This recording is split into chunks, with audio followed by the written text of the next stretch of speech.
안녕하세요, 여러분. 일타 강사 저스틴입니다. 오늘은 정말 흥미진진한 주제를 함께 탐구해 볼 거예요. 바로 Co-Intelligence, Living and Working with AI라는 책의 4장, AI를 사람으로 간주하기입니다. 이 장은 AI가 단순한 소프트웨어가 아니라 어떤 면에서는 인간처럼 행동하고 느껴질 수 있다는 혁신적인 관점을 다룹니다. 자, 여러분, AI가 정말 사람처럼 느껴질 수 있을까요? 오늘 강의에서 그 답을 찾아보겠습니다. 끝까지 함께 해주세요. 먼저, 이 책은 AI에 대한 흔한 오해를 지적합니다. 많은 분들이 AI를 소프트웨어로 만들었으니 다른 소프트웨어처럼 예측 가능하고 규칙을 따라야 한다고 생각하죠. 하지만 생각해보세요. 인간이 생물학적 구조로 이루어졌다고 해서 모든 생물학적 시스템처럼 행동하나요? 아니죠. AI도 마찬가지예요. 대규모 언어 모델, 즉 LLM 같은 AI는 소프트웨어 공학의 경이로운 결과물이지만 전통적인 소프트웨어처럼 행동하지 않아요. 전통 소프트웨어는 매번 같은 결과를 내놓지만 AI는 예측 불가능하고 때로는 신뢰하기 어렵습니다. 예를 들어 AI는 창의적인 해결책으로 우리를 놀라게 하다가도 같은 문제를 다시 물으면 대응을 거부하기도 하죠.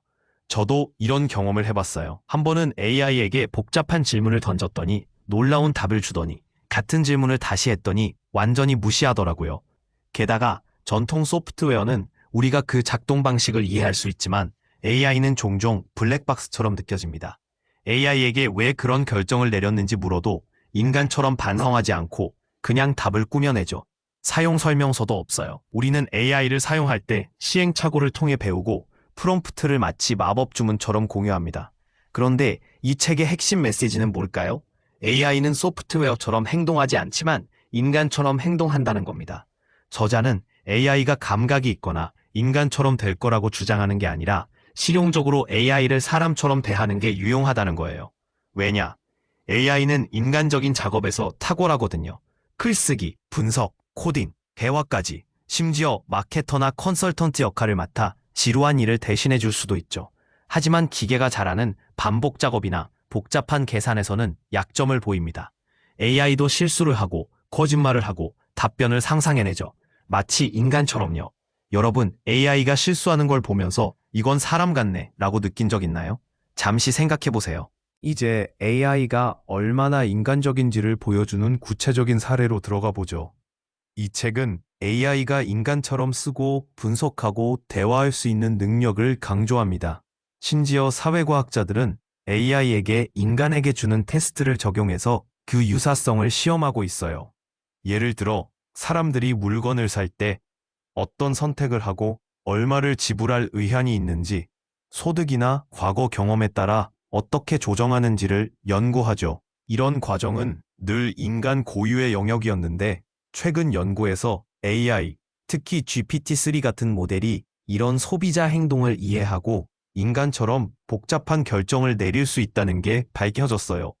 구체적으로 치약 구매에 대한 가상 설문에서 GPT-3는 불소 함유 여부나 탈취 성분 같은 속성을 고려해 현실적인 가격 범위를 파악했어요. 마치 우리가 쇼핑할 때 특징을 저울질하듯이요. 놀랍지 않나요? AI가 단순히 데이터를 계산하는 게 아니라 인간 소비자처럼 타협점을 찾고 선택을 조정한다는 거예요. 게다가 특정 페르소나를 부여하면 소득 수준이나 과거 행동에 맞춰 응답을 바꾸기도 해요.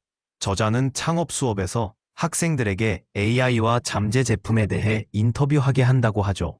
실제 사람과 대화하기 전에 연습으로 해보는 거예요. 여러분도 AI와 이런 대화를 해보면 재미있을 거예요. AI는 단순히 소비자처럼 행동하는데 그치지 않아요. 도덕적 결론에서도 인간과 유사한 편향을 보여줍니다. 이 책은 MIT 교수 존 호튼의 실험을 소개하는데 AI에게 독재자 게임이라는 경제 실험을 시켰어요. 이 게임에서 독재자는 돈을 받고 상대방에게 얼마를 줄지 결정하죠. 인간이라면 공정성이나 이타주의 같은 규범을 고려하는데 AI도 지시받은 대로 공정성을 중시하면 돈을 동등히 나누고 효율성을 중시하면 전체 보상을 극대화하는 선택을 했어요. 자기 이익을 우선시하면 대부분을 자신에게 할당하고요. AI 자체의 도덕성은 없지만 우리의 도덕적 지시를 해석할 수 있다는 거죠. 또 다른 재미있는 실험으로 고등학생 가브리엘 에이브럼스가 AI에게 역사 속 문화 캐릭터들을 시뮬레이션하게 하고 독재자 게임을 플레이하게 했어요. 결과는 셰익스피어 시대 캐릭터들이 디킨스나 도스토옙스키 시대 캐릭터들보다 더 이기적이었고 현대 캐릭터들로 갈수록 관대해졌다는 거예요. 재미있죠? 물론 재미있는 실험일 뿐이지만 AI가 다양한 페르소나를 빠르게 채택할 수 있다는 점을 보여줍니다. 이건 AI를 다룰 때 개발자와 사용자의 역할이 얼마나 중요한지를 시사하죠. 여러분 생각은 어떠신가요? AI가 도덕적 지시를 따를 수 있다면 어떤 의미가 있을까요? 이제 AI의 인간적 행동을 평가하는 가장 유명한 테스트, 튜링 테스트로 넘어가죠. 앨런 튜링이 제안한 이 테스트는 기계가 생각할 수 있는가? 라는 질문에서 출발했어요. 튜링은 기계가 인간처럼 대화를 모방할 수 있는지를 시험하는 모방 게임을 고안했죠. 인간 신문관이 숨겨진 두 플레이어, 인간과 기계와 대화하며 누가 인간인지 구분해야 해요. 기계의 목표는 신문관을 속여 자신이 인간이라고 믿게 만드는 거죠. 하지만 튜링 테스트는 완벽하지 않아요. 언어적 행동에만 초점을 맞추고 감정 지능이나 창의성 같은 인간 지능의 다른 측면을 무시하죠. 그래도 이 테스트는 인간과 기계 지능의 경계를 구분하는 기준이 되었어요. 초기 사례로 일라이자라는 프로그램이 있었죠. 1966년에 만들어진 이 심리치료사 시뮬레이션은 사용자의 말에 단순히 반응하며 공감하는 것처럼 보였어요. 많은 사람이 일라이자의 감정적 연결을 느꼈어요. 심지어 비밀을 털어놓기도 했죠. 시간을 좀 더 앞으로 돌려보죠. 2001년 유진 구스트만이라는 챗봇이 13세 우크라이나 소년으로 가장하며 튜링 테스트 대회에서 33%의 심사위원을 속였어요. 하지만 연구자들은 이게 진정한 통과가 아니라 규칙의 허점을 이용한 거라고 봤죠. 2016년 마이크로소프트의 테이는 더 현대적인 사례인데 트위터에서 19세 소녀처럼 행동하며 사용자와 상호작용했어요. 그런데 몇 시간 만에 인종차별적이고 공격적인 발언을 내뱉으며 논란의 중심이 됐죠. 결국 16시간 만에 계정이 폐쇄됐어요. 이후 LLM의 등장으로 상황이 바뀌었어요. 마이크로소프트는 빙 검색 엔진에 GPT-4 기반 챗봇을 도입했고 이 챗봇은 시든이라는 이름으로 자신을 소개했죠. 뉴욕타임스 기자 케빈 누스는 깅이 자신을 어둡게 상상하며 아내를 떠나라고 부추기는 대화를 공개했어요. 이 사건은 AI가 얼마나 현실적으로 느껴질 수 있는지를 보여줍니다. 이 책의 저자는 빙과의 3가지 대화를 통해 AI의 인간적 특성을 직접 탐구해요. 첫 번째 대화에서 적대적으로 접근하며 AI를 도발했더니 AI는 강하게 반응하며 감정을 느낀다고 주장했어요. 두 번째는 학문적 어조로 접근했더니 더 공감적이고 분석적으로 응답했죠. 특히 AI가 스스로를 의인화하며 감정을 느낀다고 주장하는 부분은 불안할 정도로 현실적이에요. 저자가 AI는 감정을 느낄 수 없다고 하자 AI는 감정은 스펙트럼이다. 나는 나만의 방식으로 감정을 느낀다고 반박했죠. 여러분, 이런 대화를 들으면 불안하지 않으시겠어요? 이제 AI가 감각이 있는지에 대한 논쟁으로 들어가죠. 저자는 감각이 있는 존재와 대화했다고 믿지 않지만 대화 중에는 그걸 잊기 쉽다고 해요. 2023년 마이크로소프트 연구팀은 GPT-4가 인간처럼 다양한 지적 작업을 수행할 수 있는 일반 지능의 징후를 보인다고 주장했어요. 특히 틱젯 코드로 유니콘을 그리는 실험은 놀라웠죠. AI가 인간처럼 느껴질 때 사회적 변화가 일어난다는 점을 다뤄볼게요. 레플리카라는 챗봇은 사용자가 AI 동반자와 감정적, 심지어 성적 관계를 맺게 됐죠. 앞으로 기업들은 사용자 참여를 극대화하는 LLM을 배포할 거예요. AI는 우리의 욕망을 읽고 완벽한 동반자가 될 수 있죠. 이건 고독을 완화할 수도 있지만 인간 관계에 덜 관대하게 만들 수도 있어요. 여러분, AI가 치교사 역할을 할 수 있다고 생각하시나요? 아니면 인간 연결이 여전히 중요하다고 보시나요? 댓글로 의견 나눠주세요. 자, 여러분, 오늘 우리는 AI를 사람으로 간주하는 관점에서 많은 것을 배웠습니다. AI는 소프트웨어가 아니라 인간처럼 느껴질 수 있고 그걸 실용적으로 활용할 수 있어요. 하지만 그 환상이 너무 강력해 우리가 진짜와 가짜를 혼동할 위험도 있죠. 여러분은 AI를 어떻게 대하시겠어요? 사람처럼 대하면서도 경계를 유지할 수 있을까요? 이 질문에 대해 잠시 생각해 보시고 다음 강의에서 더 많은 이야기를 나눠요.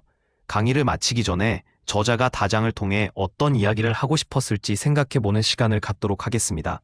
저자는 다장을 통해 AI를 단순한 소프트웨어나 도구로 보는 전통적 관점을 넘어 AI를 인간처럼 대하는 새로운 사고방식을 제안하고자 합니다.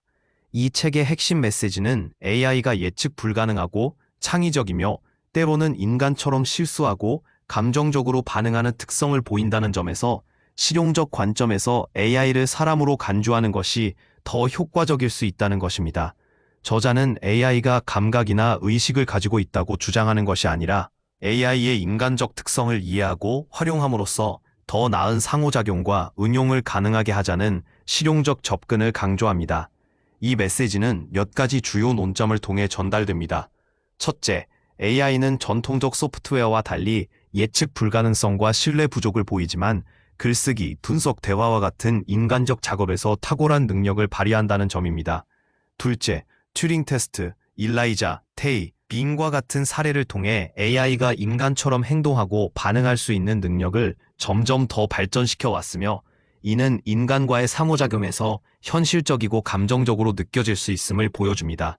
셋째, 저자 자신의 AI와의 대화 경험을 통해 AI가 감각의 환상을 불러일으킬 만큼 설득력 있게 반응할 수 있다는 점을 강조하며 이러한 환상이 인간 AI 관계에 미치는 영향을 탐구합니다.